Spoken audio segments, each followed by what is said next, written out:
चंद्रपूर महानगरपालिका आणि वस्तू व सेवा कर कार्यालयात कंत्राटी पद्धतीने नोकरी लावून देण्याचे आमिष दाखवून तब्बल 83हून अधिक सुशिक्षित बेरोजगारांना 38,03,000 रुपयांचा गंडा घातल्याचा धक्कादायक प्रकार उघडकीस आला आहे। या प्रकरणी रामनगर पोलिसांनी तत्परतेने कारवाई करत मुख्य आरोपीसह त्याच्या महिला साथीदाराला अटक केली आहे। जितेंद्र सारसर आणि मंगला वानखेडे अशी अटकेतील आरोपींची नावे आहेत। या प्रकरणातील मुख्य सूत्रधार जितेंद्र सारसर हा चंद्रपूर मनपामध्ये सफाई कर्मचारी म्हणून कार्यरत आहे।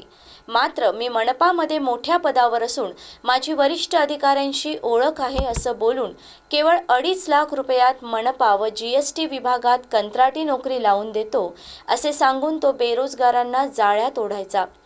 तरुणांना विश्वास बसावा म्हणून तो त्यांच्या समोरच वरिष्ठ अधिकाऱ्यांना फोन करून नोकरीबाबत बोलण्याचे नाटकही करायचा।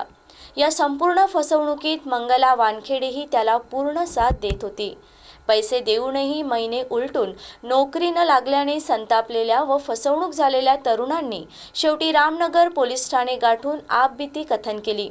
तरुणांच्या तक्रारीवरून पोलिसांनी आरोपींविरोधात फसवणूक आणि धमकीचा गुन्हा दाखल केला।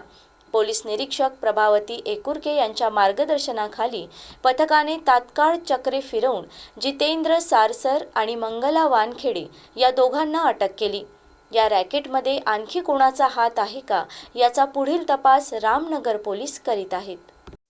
रामनगर पोलीस स्टेशन या ठिकाणी सोनी शिरीष ठाकरे व इतर काही महिला आणि पुरुष तक्रार घेऊन आलेले होते की एक महानगरपालिकेचे अधिकारी आहेत, त्या महानगरपालिका आणि GST कार्यालयामध्ये नोकरी लावून देतो असं सांगून त्यांच्याकडून वेळोवेळी ह्या रकमा ऑनलाईन आणि कॅश स्वरूपात स्वीकारलेल्या आहेत। साधारणतः एक 83 महिला आणि पुरुष रामनगर पोलीस स्टेशन या ठिकाणी आलेले होते।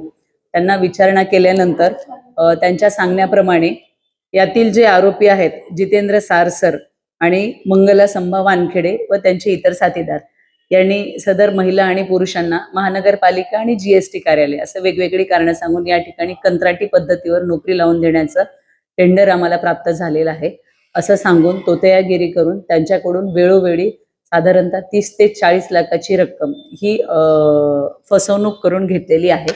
या महिलांच्या तक्रारीवरून रामनगर पोलीस स्टेशन या ठिकाणी 318-4, 319-2, 351-3, 35 BNS प्रमाणे गुन्हा दाखल झालेला आहे।